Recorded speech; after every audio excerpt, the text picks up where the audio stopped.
안녕하십니까.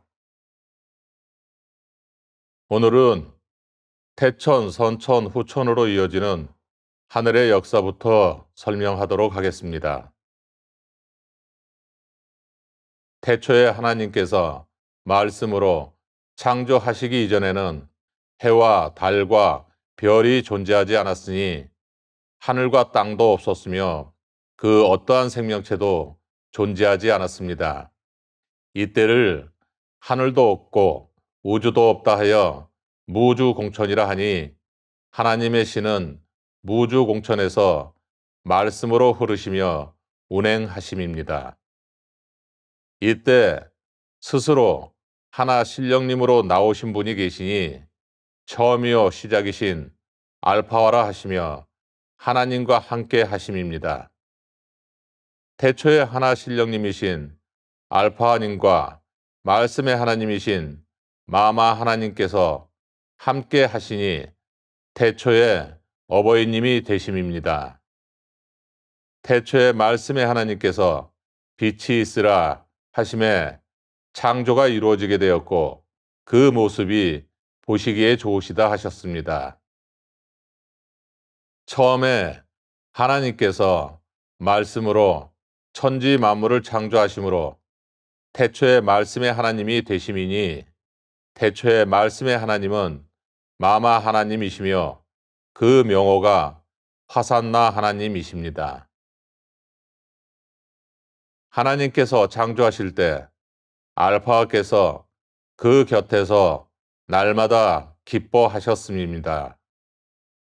태초에 태천 이루주를 창조하실 때 먼저는 하늘의 법과 체계를 완성하셨습니다. 하늘로 천사신, 신장신, 선녀신, 선관신, 신선신 등 여러 분야의 신들인 천신을 창조하셨으니 땅에서 국가를 운영하기 위해 필요한 조직과 체계를 떠올리면 쉽게 이해할 수 있을 것입니다. 이루주 하늘은 매일 바쁘게 운영되었습니다. 처음 이루주를 창조하여 주시니 매일같이 새롭게 태어나는 별들로 생명의 신비로움이 가득했고 이에 별을 성장시키고 지켜야 하는 관리의 역할이 방대해지기 시작하였습니다. 이루주 하늘에는 여러 별들이 존재하였으니 자연의 길을 우주 전역으로 내려주시는 자연의 본체가 되는 별, 태양의 길을 우주 전역으로 내려주시는 태양의 본체가 되는 별, 달의 길을 우주 전역으로 내려주시는 달의 본체가 되는 별 등 일우주로는 창조하심에 본체가 되는 별들이 계속 태어나며 갖추어져 갔습니다. 이처럼 일우주는 생명의 모든 근원이 함께하는 광활하신 창조를 이루시었고 이후 일우주 창조의 근원을 통하여 이우주, 삼우주, 사우주를 창조하셨습니다. 이때 하늘에는 천신들만이 있었던 것이 아니니 창조하신 동물 형상의 신들도 함께하게 하셨습니다.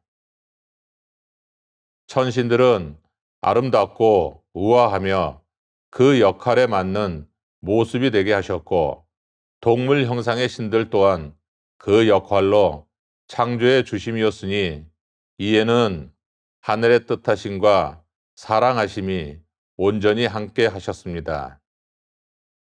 천신들에게 지혜와 학문을 통해 하늘의 일사를 담당하게 하셨다면 동물 형상의 신들은 큰 몸집과 강한 힘이 있었기에 새롭게 태어난 수많은 별들을 지키고 세우기에 적합하다고 여기셨습니다. 그리하여 동물 형상의 신들에게는 우주의 창조가 계속되는 먼 미래를 보시고 다양한 역할을 할 수 있도록 갖추어 주셨습니다. 하늘께서 창조하신 자녀들인 천신들과 동물 형상의 신들이 각자 다른 모습으로 그 역할들을 행함이 보시기에 더욱 좋으시었습니다. 이처럼 하늘께서는 자녀들의 모습과 역할은 서로 다르나 함께 화합하면서 수많은 별들을 평화롭고 아름답게 운영하며 살아갈 수 있으리라 믿으셨습니다. 하늘께서 보실 때에는 우주에서 새로운 우주가 창조되니 이는 무궁무진하게 이어질 길고 긴 세월이셨습니다. 사우주에 이르러 하늘께서 자녀라고 하신 동물 형상의 신들이 모두 악한 배역의 무리가 되기 전까지는 말입니다. 하늘께서는 이루주부터 시작된 동물 형상의 신들이 늠름하게 성장함을 어여뻐 하셨습니다. 천신들은 아름다운 모습으로 창조의 근원이 되게 하셨다면 이후에 창조하신 동물 형상의 신들은 다양함과 조화의 근원이 되게 하셨으니 이는 모두 하늘의 뜻하심이셨습니다. 1우주, 2우주를 지나며 동물 형상의 신들은 빠르게 성장해 갔고 자기의 역할을 바르게 수행하고자 노력하니 보시기에 그저 좋고 또 좋으셨습니다. 하늘께서는 동물 형상의 신들을 자녀로서 믿어주시며 계속하여 이어지는 우주의 창조와 함께 새롭게 탄생하는 수많은 별들을 지키고 관리하는 막중한 역할을 주시고자 하셨습니다. 또한 그들에게 각 우주의 일사를 관리 감독하게 하시며 맡은 바 일을 잘 수행해 낼 수 있도록 여러 동물 형상의 신들 중에서 그들을 다스릴 왕신을 세우시어 능력과 힘을 더하여 주셨습니다. 세월이 흐름에 이들의 수는 갈수록 많아지게 되었고 여러 동물 형상 신들의 세력은 더욱 강성해지기 시작하였습니다. 그러나 사무주가 지나며 동물 형상의 신들이 자기들은 하나님의 형상대로 창조된 천신들의 모습과 다르다는 불평불만을 시작으로 큰 무리를 지어 힘을 내세우고 내려주신 능력과 힘의 은사를 가벼이 여기며 자만과 교만함으로 배역을 품었습니다.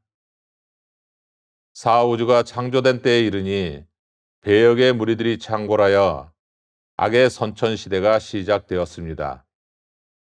동물 형상의 신들이 서로 담합하고 결탁하여 그 무리들을 일으켜 하나님을 배역하고 대적하며 천신들을 해치고 천륜을 저버리니 악하다 하여 악신이라 합니다. 이때 악신과 맞서 싸우던 천신들은 악신들을 이기지 못하고 죽임을 당하거나 악신들에게 끌려가서 고난을 겪게 되었습니다. 이때부터 길고 긴 배역의 역사가 시작된 것입니다.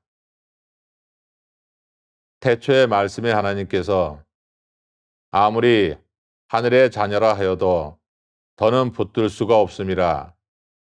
내가 나음이 처음을 잇고 나를 향해 원망하니 창조의 근원을 부정함이요 이는 천죄가 됨이라 라고 하시며 그 어떠한 신도 근접할 수 없는 신비한 별인 점성별로 떠나시고 태초의 신령님이신 알파하께서는 기나긴 윤회에 들어가셨습니다. 나중에 이 신들의 우두머리인 왕신들은 천마왕, 불마왕, 우마왕이 되어 세 계열의 무리로 나뉘어서 우주 하늘 전체를 장악하고 하늘의 최고 자리를 차지하기 위해 서로 싸우니 악신들의 하늘 전쟁은 끝이 없었습니다. 사우주는 여러 동물 형상의 왕신들이 반란을 일으킨 배역과 반역의 역사입니다.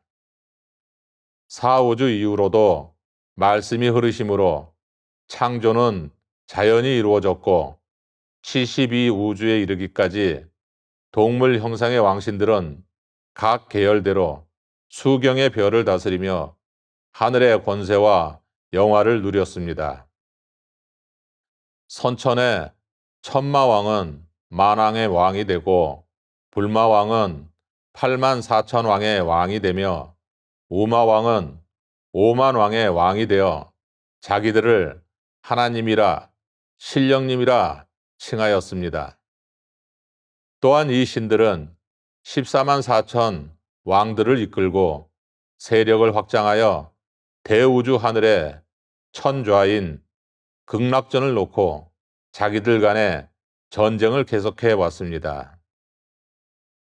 이때가 바로 선천이며 우주와 하늘과 땅의 대암흑기입니다. 이렇게 수조 억년의 세월 동안 이 악신들이 우주와 하늘을 점령하고 서로의 영역을 확장하기 위한 끊임없는 전쟁이 벌어짐에 이 땅도 그 영향을 받게 되니 이 땅에서 일어나는 종교 전쟁 역시 사람을 통한 신들의 전쟁이었던 것입니다. 그러므로 거짓된 종교는 선천의 각 계열 악신들이 이 땅에 사람들을 지배하고 사람의 지혜를 이용하여 악신들을 생산하며 그들의 세력을 확장하기 위해 만들어 놓은 도구와 수단에 불과합니다. 그러므로 진실을 볼 수 있는 분별이 필요한 때입니다. 태초의 하나 신령님이신 알파하께서는 선천시대에 하늘을 떠나시어 윤회 공전을 계속하시다가 마침내 때가 이르러 16우주에 있는 이 지구별 대한민국에 육신령으로 오시었습니다. 이에 마지막에 오셨다 하여 오메가라 하시니 창조의 시작인 처음에도 계셨고 심판이 끝난 나중에도 계심으로 알파와 오메가라 하심입니다. 태초의 말씀의 하나님께서는 그 헤아릴 수조차 없는 수조 억겁의 세월 동안 알파하께서 윤회하시는 곳마다 악신들로부터 해를 입지 않으시도록 아무도 모르게 보호해 주시고 지켜주시며 기다리시다가 마침내 오메가로 오심으로 함께 하시게 되었습니다. 이리하여 하늘의 역사상 전무후무한 성신과 악신의 대전쟁이 벌어짐으로써 우주와 하늘 전체가 큰 전란에 휩싸이게 되었습니다.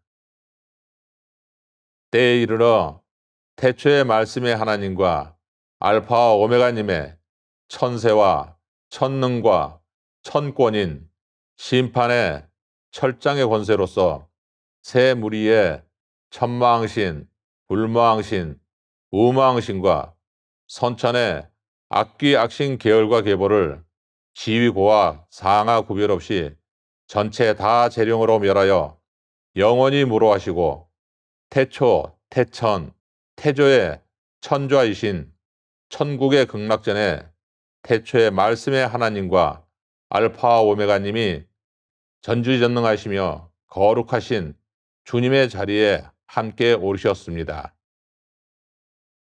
또한 선천악신의 14만 4천 왕전에 태초의 말씀의 하나님과 알파와 오메가님의 자녀분들이신 분신님들께서 14만 4천 통일 성령 하나님전에 입전 입각하심으로 대우주와 하늘이 통일되었으며 후천이 열리게 되었습니다. 이로써 악신이 주도해온 선천시대가 영원히 막을 내리게 되었으니 이 땅의 일자로 1997년 12월 1일입니다.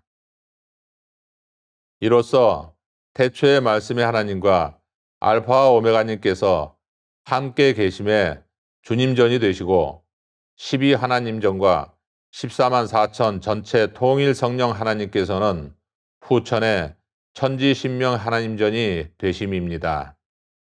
또한 관세음신께서는 명과 복을 내려주시는 칠성 하나님 전에 오르시었습니다.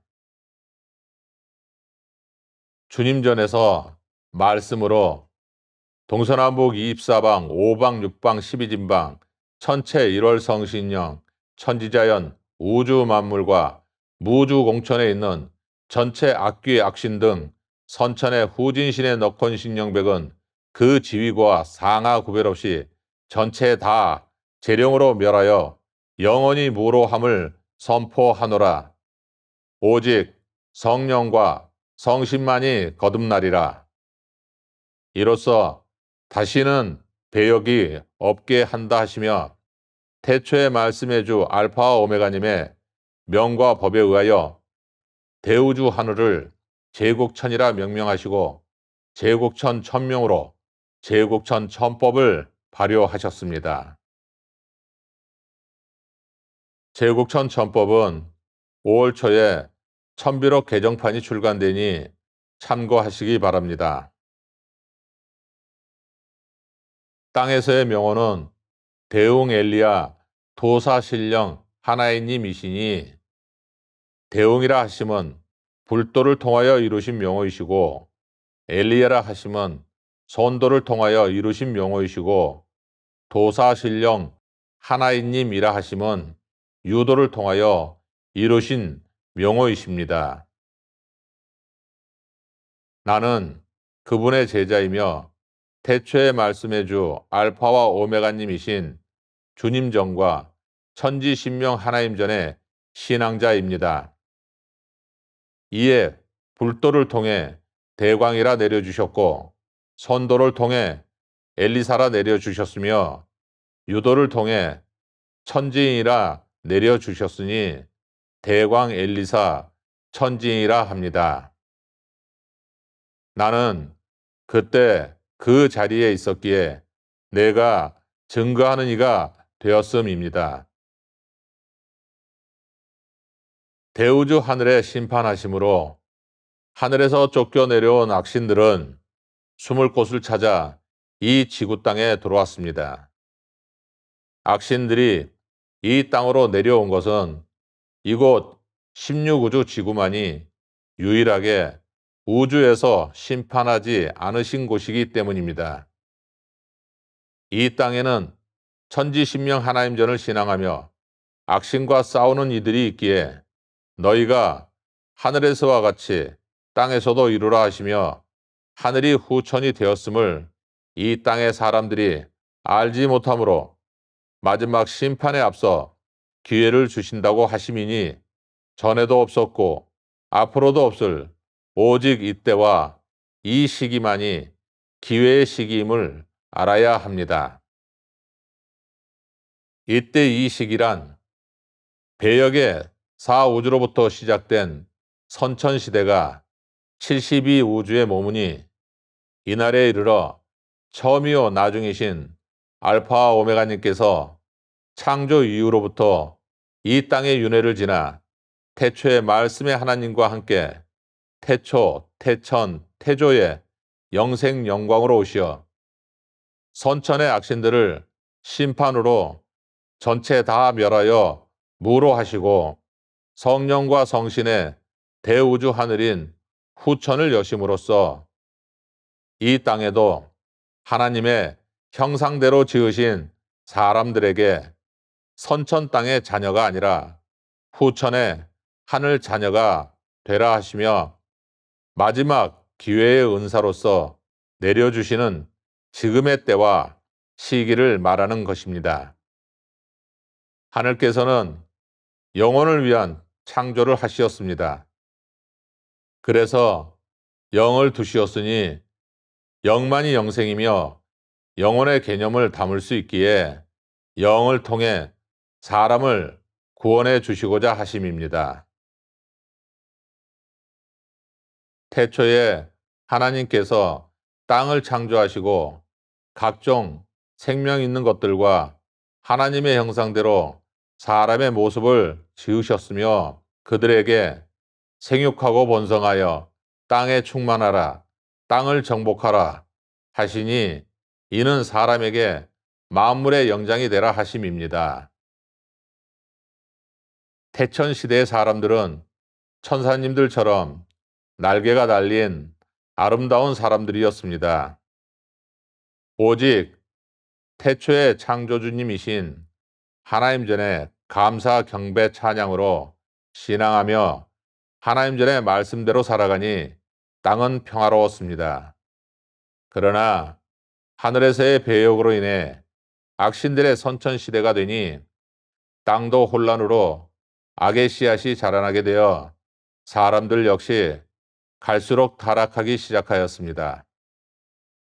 사람들이 섬기는 신들이 각기 다르게 생겨나니 서로 분열되어 경쟁하며 싸우게 되었고, 땅은 죄 있는 자가 죄 있는 자를 단죄하는 형국으로 지금까지 걸어하였습니다.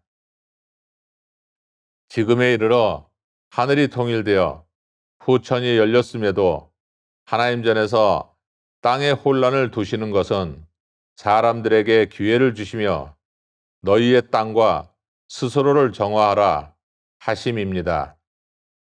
이는 후천의 천지신명 하나님전을 섬기는 바른 신앙을 하고 하늘도를 이루어 악신들로부터 승리하여 자신과 이 땅을 구원하라 하시는 은혜와 은총으로서 내려주시는 축복의 기회입니다. 그런데도 사람들이 계속 깨닫지 못한다면 심판하심으로 새로운 창조가 이루어질 수밖에 없을 것입니다. 결국 이 땅의 미래는 사람들의 선택에 달린 것이니 지금이야말로 소돔과 고모라의 교훈을 되새겨야 할 때입니다. 그동안 선천시대에 하나님의 명호를 도용한 악신들을 하나님으로 믿고 따랐던 사람들은 이제 그러한 사실을 알게 되었으니 후천시대인 지금은 그동안 잘못해온 신앙에 대한 참회와 회개 속에 태천시대와 같이 태초의 창조주님이신 하나님전을 신앙해야 합니다. 이것이 곧 원심회귀이고 원시반본이니 원래의 어버이께로 다시 돌아가는 것이 자신을 스스로 구원하는 길인 것입니다. 그러할 때 하늘에서와 같이 땅에서도 하나님 전에 영광과 평화와 축복이 영원히 함께 하게 될 것입니다. 지금부터는 사람들이 알고 있는 내용 중 왜곡된 것들에 관해 설명하도록 하겠습니다. 하나님은 영이 아니시고 신이십니다. 앞에 신과 영에 대해 자세한 설명이 있었으니 명확히 분별해야 합니다. 성경 창세기 1장 2절을 보면 개역 한글판은 땅이 혼돈하고 공허하며 흑암이 깊음 위에 있고 하나님의 신은 수면에 운행하시니라. 개역 개정판에는 땅이 혼돈하고 공허하며 흑암이 깊음 위에 있고 하나님의 영은 수면 위에 운행하시니라 로 되어 있습니다. 하나님은 신이시며 수면이란 창조하기 이전에는 해와 달과 별이 존재하지 않았으니 하늘도 없고 우주도 없는 말 그대로의 무주 공천을 말함입니다. 운행이란 위아래가 없고 앞뒤 사방이 없으며 칠흑 같은 어두움으로 깊고 끝없이 광활한 무주 공천을 말씀으로 흐르시니 하나님의 신은 무주 공천에 말씀으로 흐르시니라 의 뜻입니다. 그러함에 하나님의 신은 수면에 운행하시니라가 바른 표현입니다. 다음은 성경 창세기 1장과 창세기 2장의 창조의 차이를 설명하고자 합니다.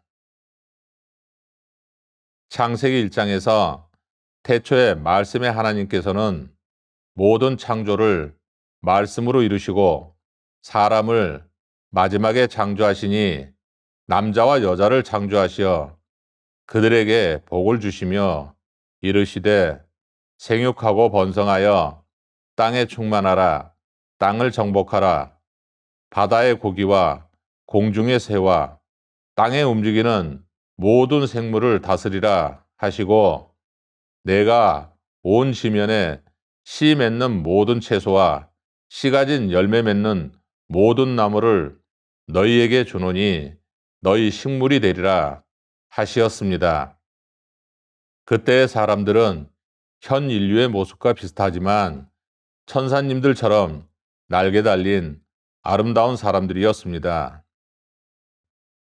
그런데 창세기 2장에서 여호와시는 흙으로 사람을 먼저 짓고 그 다음에 에덴 동산을 창설하여 그 지은 사람을 거기에 두고 아름답고 먹기 좋은 나무가 나게 하였고 그 다음에 흙으로 각종 들짐승과 공중의 각종 새를 지은 다음 아담에게 그것들의 이름을 짓게 하고 마지막으로 아담에게서 취한 갈빗대로 여자를 만들었습니다. 이렇듯 성경 창세기 1장에 태초의 말씀의 하나님의 창조와 창세기 2장의 여호와 신의 창조는 전혀 다릅니다. 창세기 1장의 태초의 말씀의 하나님께서는 무변광대한 이루주를 창조하셨음이나 창세기 2장의 여호와 신은 이곳 16우주 지구 땅 한쪽에 유대 민족을 선택하여 주관하던 신을 의미합니다. 여호와 신을 주관하는 신이라고 표현하는 이유는 천지 만물을 창조하신 하나님이신 태초의 말씀의 하나님께서 창조하심에 말씀이 흐르심으로 태천의 4우주까지의 창조 이후에도 우주가 우주를 낳으며 72우주로 자연이 창조되어 왔으며 그 과정에 윤회도 이루어졌습니다. 그러므로 태초의 말씀의 하나님께서 창조하신 태천 이후인 선천에서는 그 어떠한 창조주도 창조신도 신의 창조도 없었다는 것을 알아야 합니다. 지금까지 땅에서는 선천의 신들을 창조주, 창조신이라는 표현으로 신성시하였지만 후천이 된 지금은 주관하는 신이라고 해야 합니다. 또한 그동안 이 땅에 영향을 끼친 그 신들이 다 물러남으로써 땅의 모든 신계가 바뀌고 있습니다. 그 당시 이스라엘을 제외한 중동 지역은 여호와 신이 아닌 네피림 신이 주관하였습니다. 그러하기에 주관하는 신이 서로 다른 이스라엘과 중동 국가 사이에 끊임없는 전쟁과 갈등이 지속되어 온 것입니다. 성경 창세기 6장 4절을 보면 당시에 땅에 네필림이 있었고 라고 하는데 이는 바로 네피림 신이 주관하던 사람들이라는 뜻이며 그들이 바로 중동 사람들입니다. 중요한 것은 네피림 신은 여호와 신보다 3000여 년이나 먼저 중동 지역에 와서 사람들을 주관하였다는 사실입니다. 그러한 까닭에 나중에 오게 된 여호와 신이 중동 지역 한쪽 땅에서 떠돌던 작은 민족을 선택하게 되는데 그들이 바로 유대 민족입니다. 그래서 성경 이사야 44장 6절에 이스라엘의 왕인 여호와 이스라엘의 구속자인 만군의 여호와가 말하노라 라고 한 것입니다. 이 땅에 각 나라의 신화 신들이 대부분 주관하는 신입니다. 지역과 국가별로 주관하는 신들이 각기 다르므로 지역과 국가별로 섬기는 신들도 다를 수밖에 없습니다. 우리나라와 가까운 이웃 나라만 보아도 중국을 주관하는 신은 복희신이며 일본을 주관하는 신은 천조 대신입니다. 역사적으로만 본다 해도 우리 민족은 얼마나 오랫동안 이들 민족과 싸워왔습니까? 하지만 주관하는 신들이 있는 이상 이기고 질 수는 있어도 나라와 민족 자체가 없어지는 일은 드뭅니다. 그런데 그러한 주관하는 신을 신앙함에 있어서도 유대 민족을 제외하고는 각 나라들의 신앙이 변질되어 처음의 것을 지키는 나라가 드뭅니다. 우리 민족은 예로부터 천지신명님을 신앙해 왔습니다. 천지신명님은 하늘과 땅에서 가장 밝은 신, 즉 성신님을 뜻하니 우리 민족은 이미 오래전부터 성신님을 찾았던 것입니다. 유대 민족이 선민 민족이라면 우리 대한민족은 천선 민족이라 하는 이유가 여기에 있습니다. 이처럼 대한민국이 후천의 땅에 예비된 나라이기에 선천의 신들이 이를 미리 알고 방해하기 위해 그토록 많이 찾아오는 것이며 그로 인해 전 세계에 수많은 종교들도 들어오게 되었는데 그 과정에서 우리의 민족 신앙을 밀어내었습니다. 그것도 모른 채 우리나라 사람들은 다른 민족의 신앙을 하며 우리 민족의 신앙을 미신으로 치부하고 도외시해 온 것입니다. 그런 반면 무속인들은 유일하게 천지신명님을 찾는 민족신앙을 하는 사람들입니다. 그래서 그들이 기도하면 신발이 세니 신적으로 얘기하자면 웬만한 성직자라 하는 사람들보다 신계의 서열이 높습니다. 세상적인 얘기로 기도발은 신발입니다. 그들이 바르게 통하기만 한다면 말발, 글발, 신발, 즉 말문과 글문과 신문이 가장 빨리 열릴 수 있는 사람들인 것입니다. 그러니 자신들의 신앙에 자부심을 갖기 바라며 이제는 더 이상 이신저신 여러 신들을 찾아 산이나 바다로 멀리 다니지 않아도 되니 자신들이 머무는 안정된 곳에서 천지신명 하나님 전에 성심껏 기도를 드리면 산신님과 용왕님에게도 연결되므로 그 정성이 닿게 되면 기도가 상달될 것입니다. 다음으로 우주와 하늘에 대해서는 태천시대에 최초로 창조된 우주가 이루주이며 이로부터 우주가 우주를 낳고 또 우주가 우주를 낳아 72우주에 이르렀습니다. 그중 우리는 16우주에 속합니다. 우주와 우주 사이에는 수억 겁의 세월이며 한 우주의 하늘은 20천개가 계층적으로 이어지니 우리 지구에서 15우주까지는 하늘 위에 하늘이 있고 그 위에 또 하늘이 있어 계속해서 20천개가 있다는 말입니다. 그러니 1우주에서 우리가 사는 이곳 16우주 사이에 있는 하늘의 수를 계산하면 300천개가 있습니다. 300개의 하늘이 있다는 뜻입니다. 또한 16우주 이후로도 더 많은 우주가 계속 이어지니 우주의 크기와 하늘의 수는 어떠하겠습니까? 한 우주가 대략 20천으로 우리가 살고 있는 16우주에 속한 이 지구에서 단 1천도 벗어나지 못했으니 어찌 하늘과 우주를 논할 수 있겠습니까? 10천개까지가 옥황상제님과 구천상제님이 주관하신 곳입니다.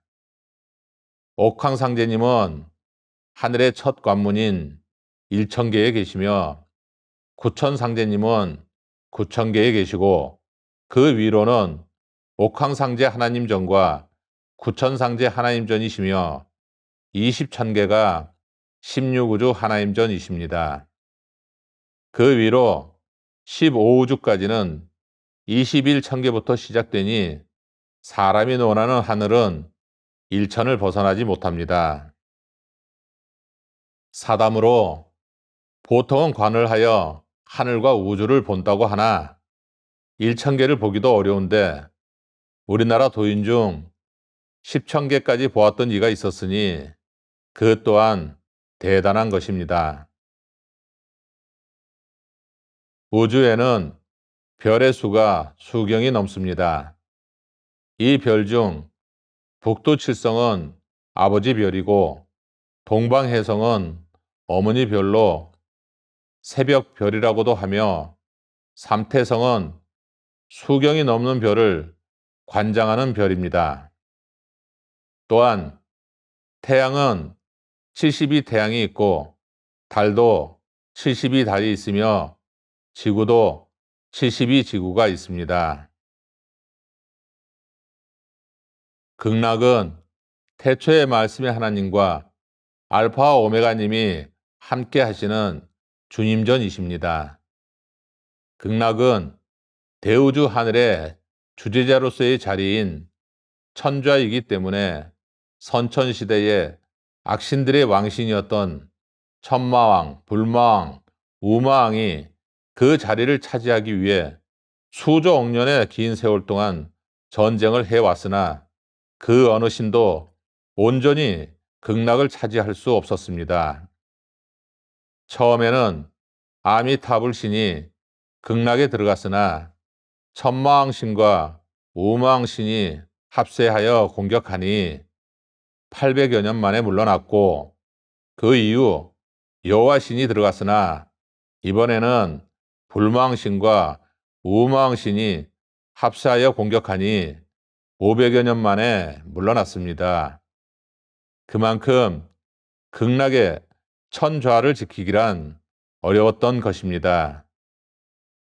이처럼 극락은 들어가기도 힘들지만 일단 들어간다 하여도 다른 신들의 계속된 도전에 물러날 수밖에 없었으니 이는 전체 우주와 하늘의 주재자로서의 천세와 천능과 천권이 없이는 인정되지 않기 때문입니다. 이때에 이르러 태초 태천의 주재자이신 태초의 말씀의 하나님과 알파와 오메가님이 오심으로써 극락의 원래 주인이신 두 분이 함께 하시는 주님전으로 자리하시게 되셨음입니다. 대우주 하늘의 천세와 천능과 천권으로서 주재하시는 전지전능하시며 거룩하신 주님전이 바로 극락입니다. 세상에서 극락을 알게 된 것은 앞서 설명한 바와 같이 아미타불 신과 여호와 신이 잠시 머물러 있었기에 그러합니다. 이러한데도 사람이 극락 왕생을 할 수 있겠습니까? 이러한 극락의 모습에 대해 잘 표현해 놓은 기록이 성경의 요한계시록 21장 11절부터 21절에 있으니 참고하시기 바랍니다.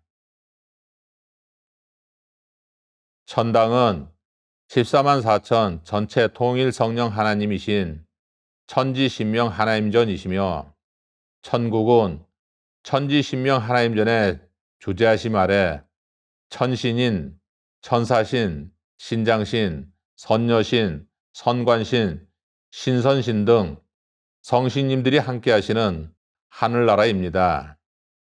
하늘은 계층적 구조를 가진 높고도 높은 곳으로 하늘 위에 하늘이 있고 그 하늘 위에 또 하늘이 있습니다.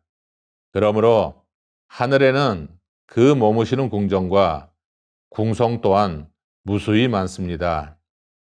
이렇게 천당은 하나님전이시고 천국은 천신인, 성신님들이 사시는 나라입니다.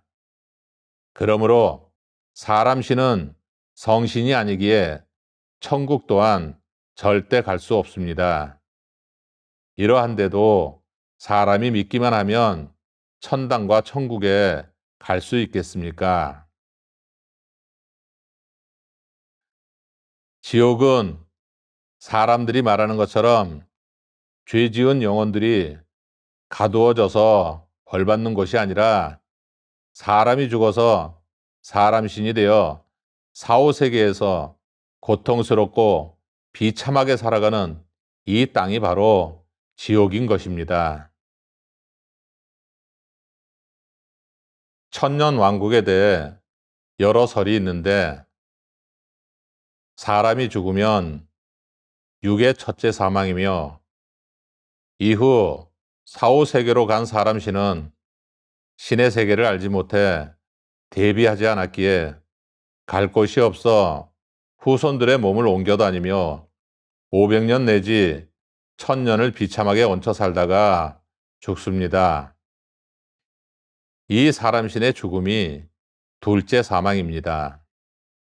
반면 자신의 사람신이 성령으로 잉태되어 성신으로 거듭나는 것이 첫째 부활이며 하늘에서 영원히 살아가는 것이 영생이니 이것이 바로 둘째 사망의 해를 받지 않는다는 뜻입니다.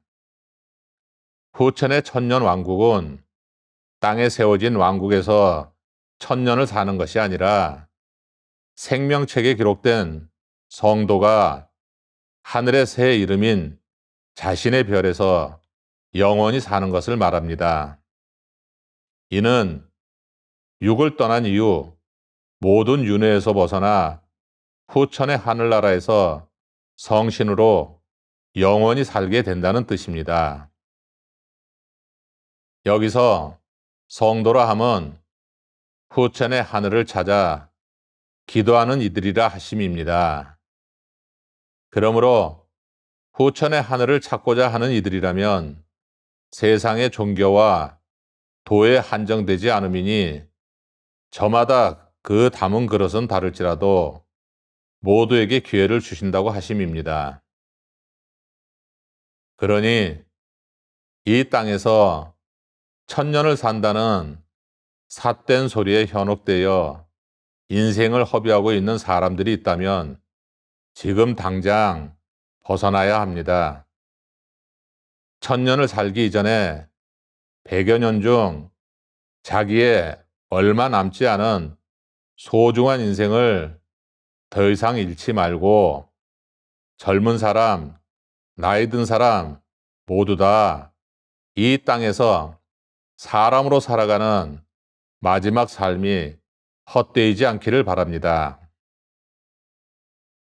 임사체험이란 의학적 죽음의 직전까지 갔다가 살아남은 사람들이 겪은 죽음 너머의 세계에 대한 신비스러운 체험을 말합니다.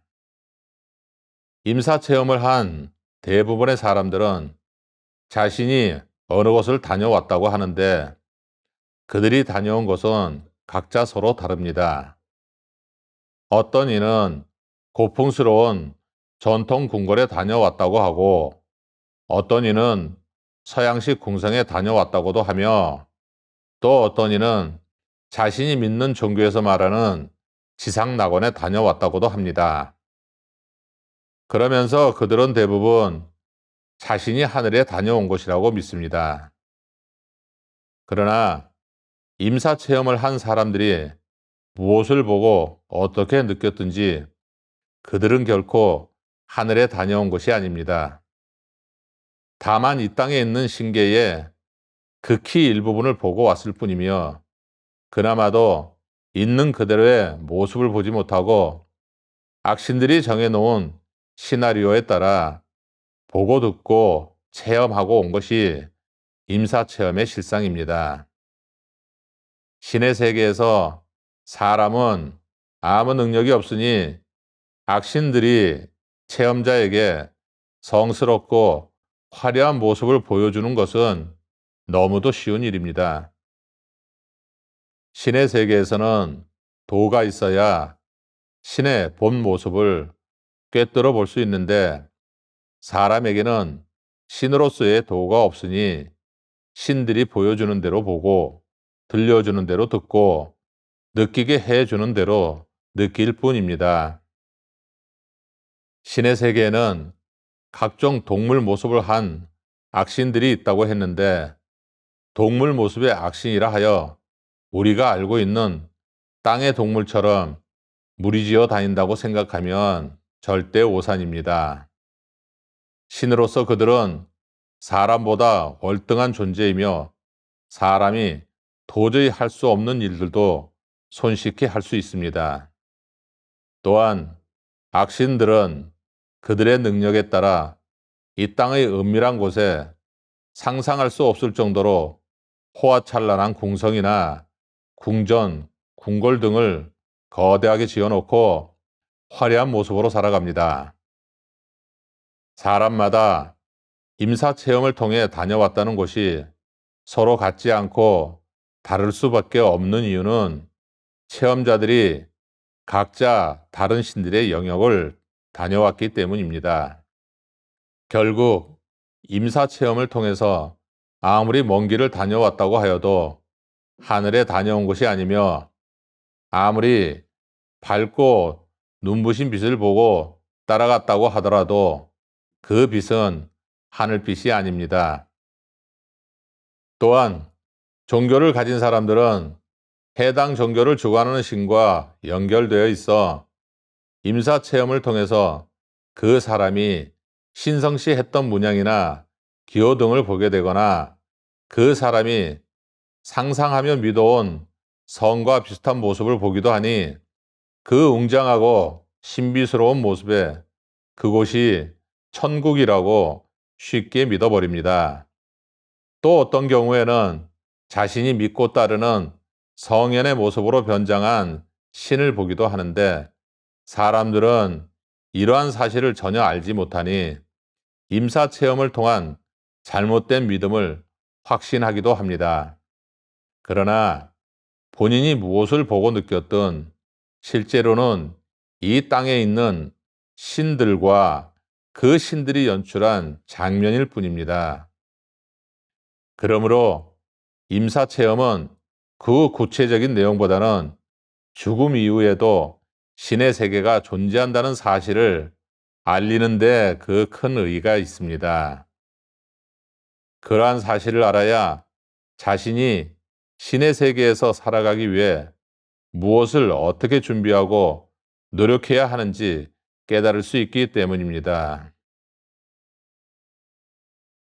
우상이란 나무, 돌, 금속, 흙 따위로 만들어 놓은 인위적 형상으로 사람이 숭배하는 상을 말하는데 무엇을 믿으라 하는 것은 대부분 믿는 대상을 형상화한 상들을 둡니다. 그러나 이러한 우상들에게 절을 하거나 기도해서는 안 되는데 이는 대부분의 우상 안에 여러 종류의 악신들이 머물면서 사람들을 속이고 이용하며 종속시키려 하기 때문입니다.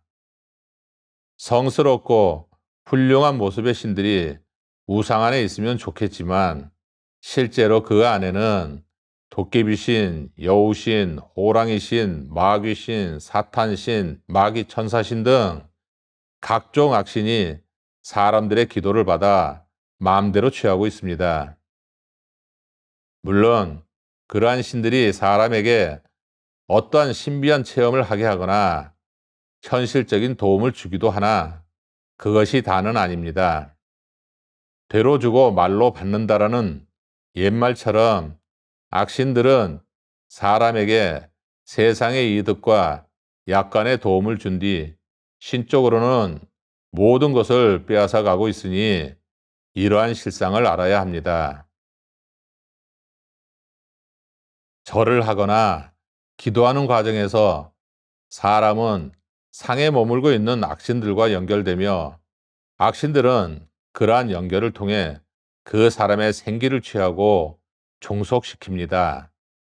또한 그런 사람이 많아질수록 그 악신은 더욱더 힘이 강성해지고 능력과 세력을 확보하게 되니 결국 사람들은 신에 대해 아는 것이 없으므로 자신도 모르는 사이에 악신들에게 이용당하고 있는 것입니다. 이 또한 바른 분별이 필요합니다. 그럼 여기서 잠깐 여러분이 일상에서 지키면 도움이 되는 손 없는 날에 대해 알려드리도록 하겠습니다. 손이란 악신들에 의한 해코지 같은 것으로 사람들에게 나쁜 영향을 주는 것을 말하며, 손 없는 날은 날수에 따라 동서남북 네 방향으로 이런 나쁜 영향을 받지 않는 길한 날을 의미합니다. 따라서 손 없는 날에는 이사, 결혼, 개업, 이동 등 주요 행사를 진행하는 날로 선택되고 있습니다.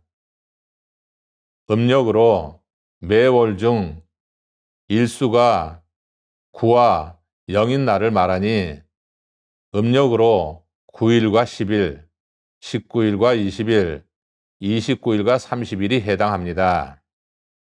이날은 모든 방향에 영향을 받지 않는 좋은 날로서 이사를 하게 되면 동서남북 다양한 방향으로 가구들을 배치하게 되고 못 박을 일도 여러 차례 발생하게 되는데, 방향을 제대로 정하지 못하면 손을 타게 되는 것이므로 이것저것 방향을 염두에 둘 필요가 없는 손 없는 날을 택하는 것입니다.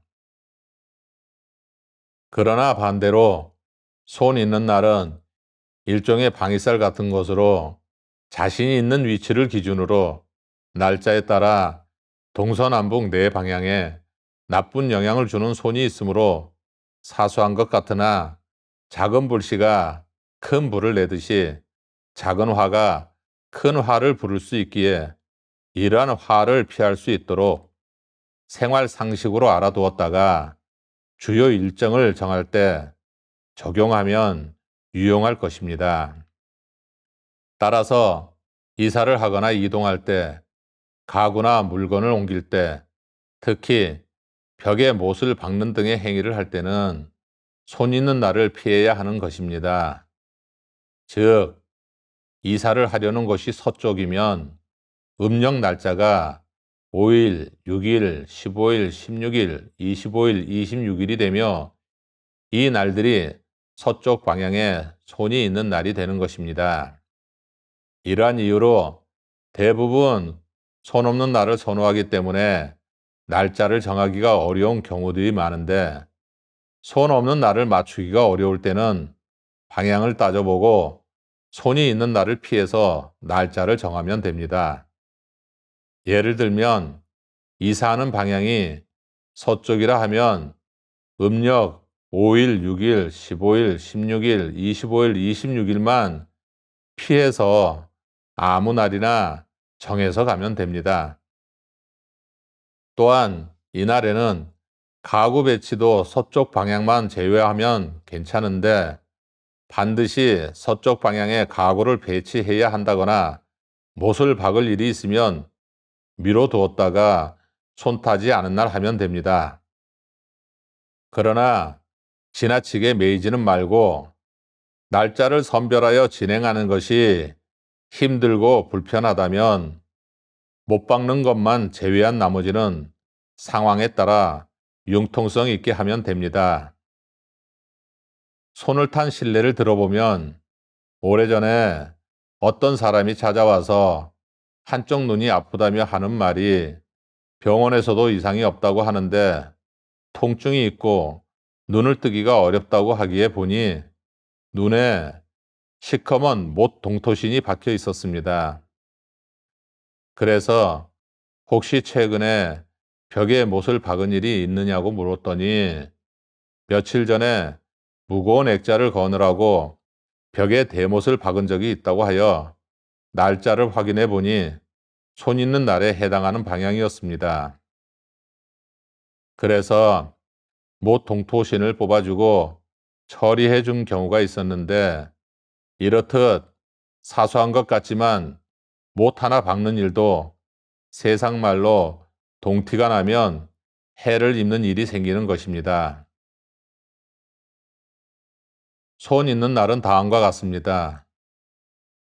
외는 순서는 동서남북이 아니라 동남서북으로 외야 됩니다. 동남서북으로 방향에 따라 음력을 기준으로 하니 음력 있는 달력을 구비해서 참고하시기 바랍니다. 이렇게 외면 쉽습니다. 동남서북, 동 1, 2, 남 3, 4, 서 5, 6, 북 7, 8. 그러니까 동남서북 이렇게 외우고 동쪽이 1, 2, 남쪽이 3, 4, 서쪽이 5, 6, 북쪽이 7, 8 이렇게 외워놓으면 동쪽 하면 1, 2, 1이니까 11, 12, 21, 22 이렇게 보면 되고 남쪽 하면은 3, 4, 1이니까 3, 4, 13, 14, 23, 24 또 서쪽은 5, 6이니까 5, 6, 15, 16, 25, 26 또 북쪽은 7, 8일이니 7, 8, 17, 18, 27, 28 이렇게 쉽게 외울 수가 있을 겁니다. 그러나 윤달은 쉽게 얘기하면 모든 날이 다 손 없는 날로 아무 날이나 정하면 됩니다. 윤달에 대해서는 여러분들이 찾아보시기 바랍니다. 그럼 이번 시간은 이것으로 마치고 다음 시간에는 대도대안에 대해 알아보는 시간을 갖도록 하겠습니다.